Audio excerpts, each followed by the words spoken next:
본 이야기는 구독자 중 한 분인 라떼는 라떼님께서 보내주신 소중한 사연을 실화 80%, 구라 20%를 적절히 섞어 제작한 영상입니다. 사연 보내주신 라떼는 라떼님 진심으로 감사드립니다.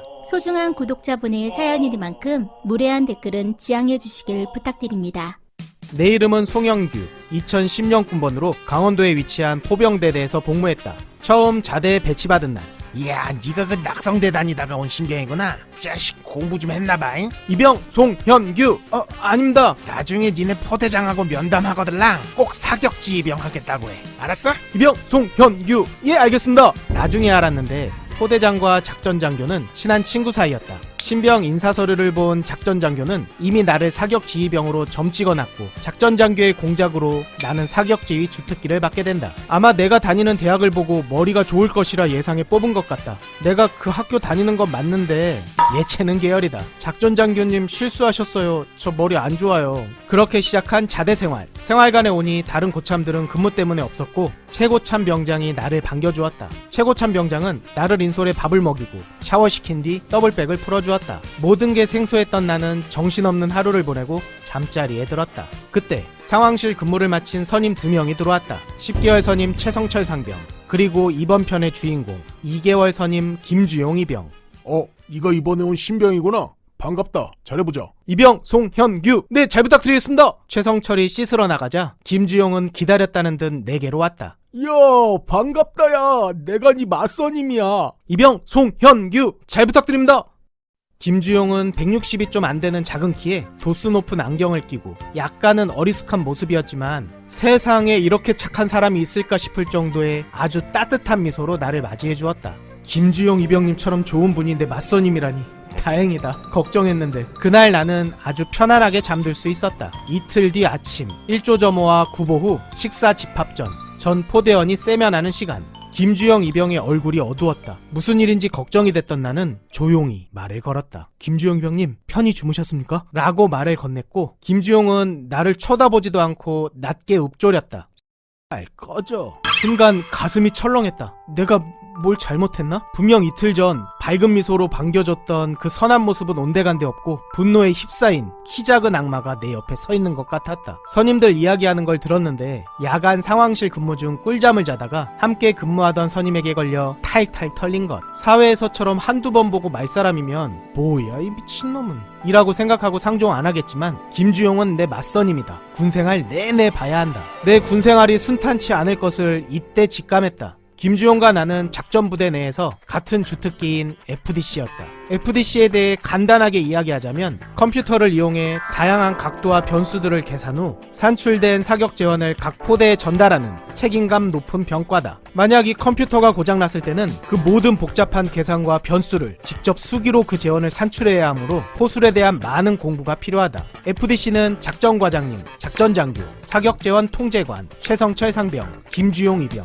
나, 동기, 그리고 한 달 후임으로 구성되었다. 우리 부대 관례상 병력들의 교육은 맞선임이 담당했기에 나, 동기, 후임의 포병 포술을 김주용이 가르쳐야 했다. 하지만 김주용은 포병 포술에 대해 아는 게 없었다. 그냥 2시간마다 들어오는 기상재원을 컴퓨터에 입력하는 것 외에는 아무것도, 정말 아무것도 할 줄 아는 게 없었던 것. 더 심각한 건 FDC 최고 선임인 최성철 상병과 작전장교까지 포병 포술을 제대로 이해하지 못했던 것. 육사 출신 작전과장님은 병력을 가르칠 짬도 아니고 부대 업무로 정신이 없으셨기에 병력 교육은 작전장교에게 전적으로 맡겨졌다. 작전장교는 본인도 확실히 이해하지 못한 어설픈 포병 포술을 최성철에게, 최성철은 김주용에게 대충 가르쳤으니 정말 총체적인 난국이었다. 김주용은 머리가 그닥 좋지 않았는데 포병 숫자나 포병 알파벳 같은 기본적인 것을 종종 틀렸다. 비사격 훈련 시 예하포대의 표적 좌표를 잘못 알려주는 바람에 대대장님 극대노. 우리 모두 완전 군장을 돌기도 했고 종종 휴가까지 제한됐다. 그럴 때마다 김주용은 니네가 똑바로 못하니까 내가 휴가를 못 가잖아. 김주용은 참 독특했다. 평소 전투복 상의의 한쪽은 삐져나와 있었고 전투화 끈은 묶다 말고 질질 끌면서 다녔다. 정말이지 이해가 안 된다. 더 이해가 안 되는 건 위생관념이다. 포탄 사격 훈련 후 복귀에 샤워를 하던 날이었다. 김주용이 들어와 주변을 두리번거리더니 수채통에 버려진 누군가 다 쓰고 버린 비누 쪼가리를 주워 얼굴에 비비며 씻는 게 아닌가. 다른 병사들은 위장크림 지우느라 비누에 폼 클렌저까지 써가며 빡빡 문지르는데 김주용은 남이 버린 비누 쪼가리로 고양이 세수하고 머리도 감지 않은 채 물만 대충 몸에 찌끄렸다. 심지어 수건을 쓰지도 않고 속옷으로 대충 몸을 쓱쓱 닦더니 그 속옷을 다시 입고 유유히 샤워장을 빠져나갔다. 나 이외에도 다른 분대 선임들까지 이 장면을 다 지켜봤다. 마치 그럴 줄 알았다는 표정의 타 분대 선임들. 김주용이 네 선임이냐? 야, 진짜 개꼬였네, 개꼬였어. 고생이 많다야. 형규 네 아버지 군번 중에 장태성이라고 있는데 태성이가 저 꼴을 보고 야, 주용아. 좀 깨끗하게 씻어. 너 병 걸려서 다른 사람에게 옮기면 어떡하려 그래? 라고 한 소리 했다가 김주영이 이 새끼가 마음의 편지 찌른 거야. 자기한테 폭언했다고. 그래서 어떻게 됐습니까? 어떻게 되긴 바로 영창 갔지. 그리고 다른 독립포대로 강제 전출당했어. 태성이 말고도 몇 명 골로 보냈지 아마? 김주용 저놈 처음에 오자마자 사고치고 쇼하고 포대장에게 엄청 징징거렸거든. 그래서 포대장도 행보관도 김주용이 행정반에 혼자 찾아오면 깜짝깜짝 놀래. 또 사고 쳤을까봐.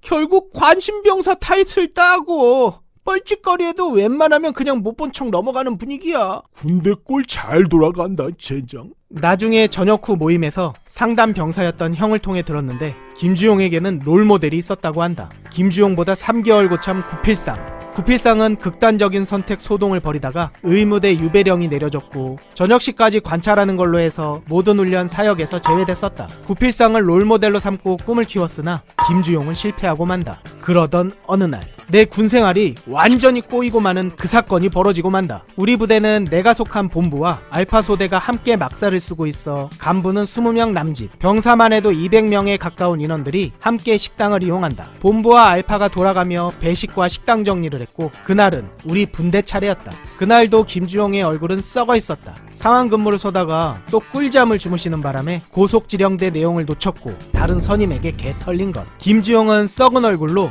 200인분이 넘는 잔반통을 혼자서 짬처리장으로 끌고 갔다. 정말 위태로워 보였다. 저거 쏟으면 난리 난다. 우리가 다 치워야 한다. 김주영 병님 같이 하시지 말입니다. 아씨 꺼져. 내가 할 거니까. 아니 이거 200인분 넘어가는데 허리 다치십니다. 제가 도와드리겠습니다. 그러자 김주용은 나를 노려보며 발끈했다. 야 이 같은 새끼야. 너 서울에서 4년제 다니다 왔으면 다냐? 이제야 알았다. 김주용이 왜 나를 못 잡아먹어 안달이었는지. 머리는 나쁜데 자존심은 세고 거기다가 열등감까지. 도와주겠다는데 최대한 인간적으로 대하는데 왜 내가 욕을 먹어야 하지? 라는 생각과 동시에 몇 개월 동안 쌓인 앙금이 터져버렸다. 그럼 혼자 하십시오. 그러자 김주용은 내 멱살을 잡고 잡아먹을 듯한 표정으로 소리를 질렀다. 뭐? 이 새끼야. 야 너 이제 싸가지 졸라 없네? 어? 너 포대장님한테 다 보고할 거야 이 자식아. 하씨. 네 보고하시지 말입니다. 그날 저녁 지금 즉시 이병 송영규는 포대장실로 오시기 바랍니다. 이상 전달 끝. 싸늘하다. 아까 그 일 때문이라는 걸 직감할 수 있었다. 충성 이병 송형규 포대장실에 용무 있어왔습니다. 빨리 쳐 들어와! 포대장실에는 근무 2명을 제외 모든 분대원이 열중시어 자세로 서 있었다. 분대장인 최성철과 김주용은 내가 들어오자 나를 노려봤다. 야 송영규 네가 김주용 욕하고 때렸어? 예? 잘 못 들었습니다. 순간 잘못 들었나 했다. 네가 김주용 욕하고 때렸냐고 이씨. 멱살이 잡히고 욕먹은 건 난데 내가 김주용에게 욕을 하고 때렸다고? 아닙니다. 일병 김주용이 오히려 제 멱살을 잡고 욕했습니다. 내가 언제 이씨. 포대장님 저는 마음이 약해서 개미 한 마리 죽이지 못합니다. 억울합니다. 형규가 저한테 욕했을 때 얼마나 무서웠는지 아십니까? 악마가 있다면 이런 모습을 한 게 아닐까 싶다. 나 역시 억울해서 눈물이 핑 돌 지경이다. 야 송영규 너 이 자식 똘똘한 줄 알았더니 졸라 야가 빠진 새끼였네. 야 작전! 니네 앞으로 송영규한테 잘해줄 생각하지마. 알았어? 최상철 너는 분대장이라는 새끼가 밑에 애들 관리 어떻게 하는 거야? 죄송합니다. 송영규 너 지금 내 앞에서 주영이한테 사과해. 빨리! 그날 나는 평생 먹을 욕을 다 먹고 전 분대원이 보는 앞에서 김주용에게 고개를 숙여 마음에도 없는 사과를 했다. 치욕적이었다.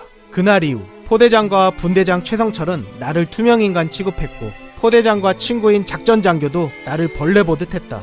투명인간 취급이 뭔지 군필자들은 모두 알 것이다. 너무 괴롭고 억울해서 극단적인 선택을 통해 내 억울함을 알리고 싶다는 생각까지 들었다. 나를 작전으로 데리고 온 작전 장교도 원망스러웠다. 그래도 다른 분대 선임들이 위로해주고 격려해줘서 견딜 수 있었다.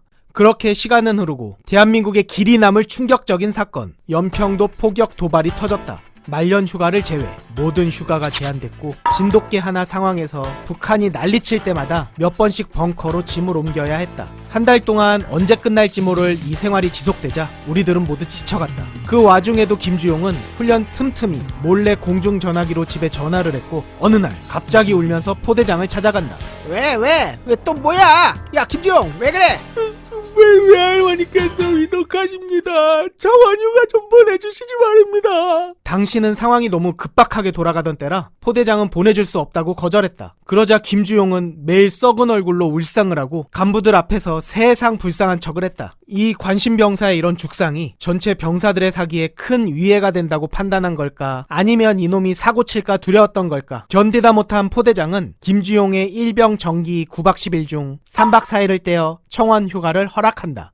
모든 병사가 피곤에 쩔어 지친 몰골로 상황 대기 중일 때 김주용은 말년 휴가자들과 함께 휴가를 떠났다. 그렇게 휴가를 다녀온 김주용은 얼마나 잘 처먹고 잘 쉬었는지 얼굴에 개기름이 좔좔 흐르고 피부는 뽀송뽀송해져서 왔다. 그 모습에 간부들과 병사들은 모두 멘탈이 터졌고 그날 이후 김주용은 리얼 패급으로 완전히 찍혀버린다. 이 사건을 계기로 평소 김주용을 벼르고 있던 육사 출신 작전과장님이 드디어 폭발하셨고 도저히 임무 수행이 불가능하다고 판단, 다른 분대로 이동시켜버린 것. 마음 같아서는 다른 부대로 보내버리고 싶었는데 그게 안 되니 지통실에 얼씬도 못하게 다른 분대로 보내버렸다고 하셨다. 그렇게 9개월의 시간이 지나고 나를 벌레 보듯 했던 무능한 작전 장교와 나를 투명인간 취급했던 최성철이 전역했다. 또한 포대장까지 상급 부대로 전출을 가게 된다. 이 모든 게 내가 상병을 달던 그 달에 이뤄졌다. 김주영 멱살 사건 이후 나는 정말이지 고통스러운 시간을 보냈다. 전후 사정도 모른 채 나를 극한으로 몰아넣던 자들이 드디어 사라졌다.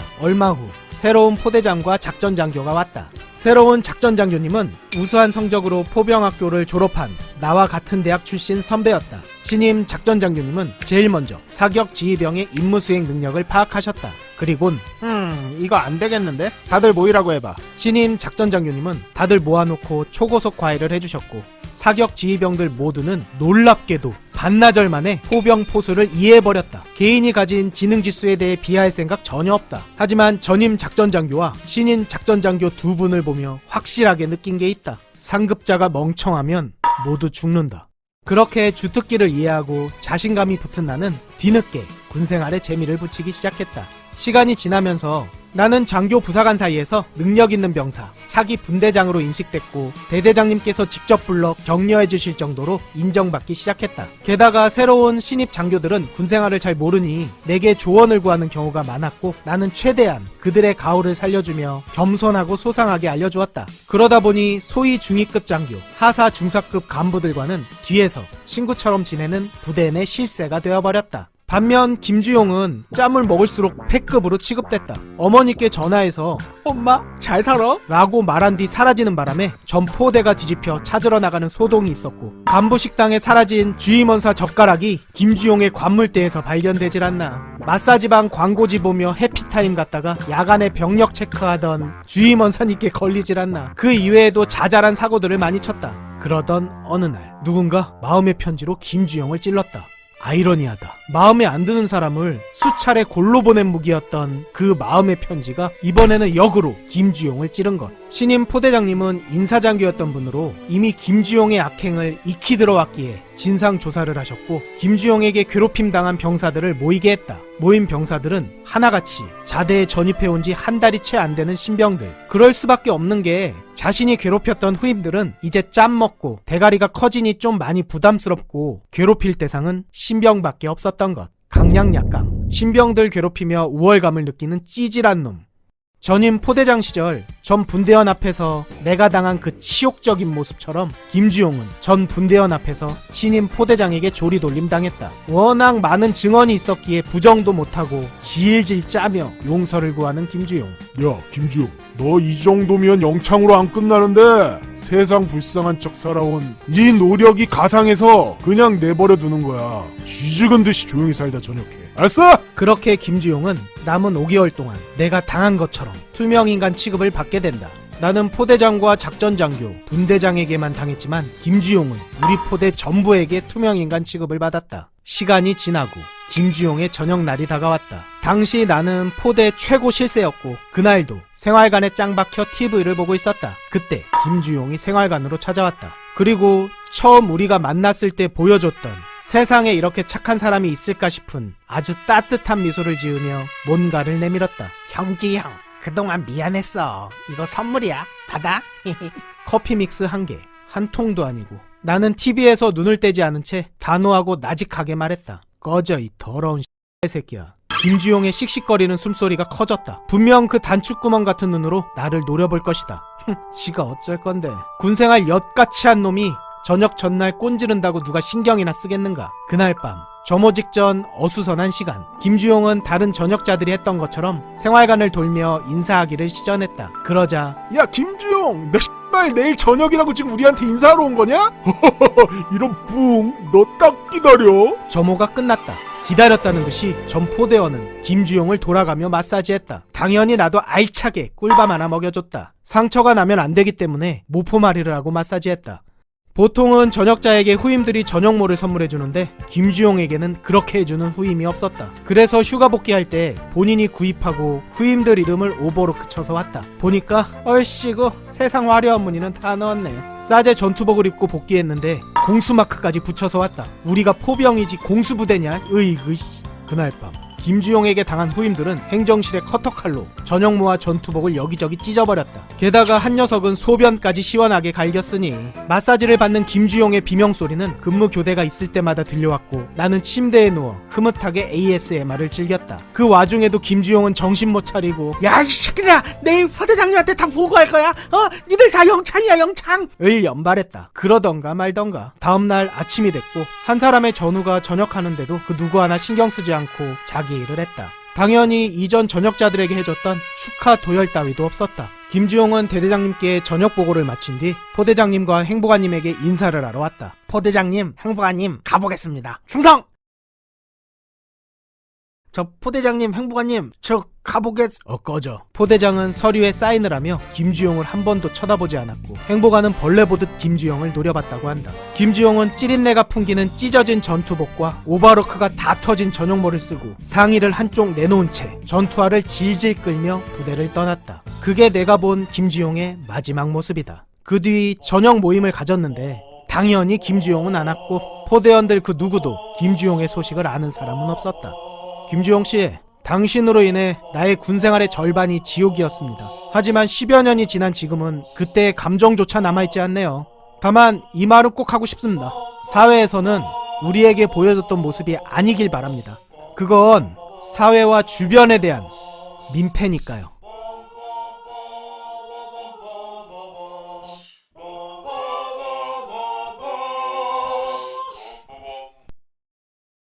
안녕하세요. 5인용 데빌 장석조 감독입니다. 여러분들의 군생활 이야기를 저와 구독자들에게 들려주세요. 내가 겪은 재밌는, 무서운, 빵당한, 억울한, 역같은, 또라이 병사 등등 다양한 경험담을 보내주세요. 그러면 제가 구라 적당히 잘 버무려 각색해서 만들어 보겠습니다. 여기 밑에 제 이메일 주소로 보내주셔도 좋고 댓글로 달아주셔도 좋습니다. 그럼 여러분들의 다양한 이야기 기다리고 있을게요. 고마워요. 충성, 필승, 단결! 드디어 18년 만에 10년지가 완결됐습니다. 정지혁 병장의 고등학교 시절, 그리고 정지혁 이병은 과연 어떤 모습이었을지, 최원일과 정지혁은 왜 원수가 되었는지, 짱고는 왜 김창호를 좋아하게 됐는지, 왜 정지혁은 김창호를 그토록 갈구는지, 김창호는 어떤 고문간 짓을 했는지, 말년들은 과연 제대할 수 있을 것인지, 그리고 666 부대는 어떻게 탄생했는지, 여러분들이 궁금해하셨던 모든 떡밥들을 풀었습니다. 카카오 페이지에서 5인용 또는 666을 검색하세요. 감사합니다.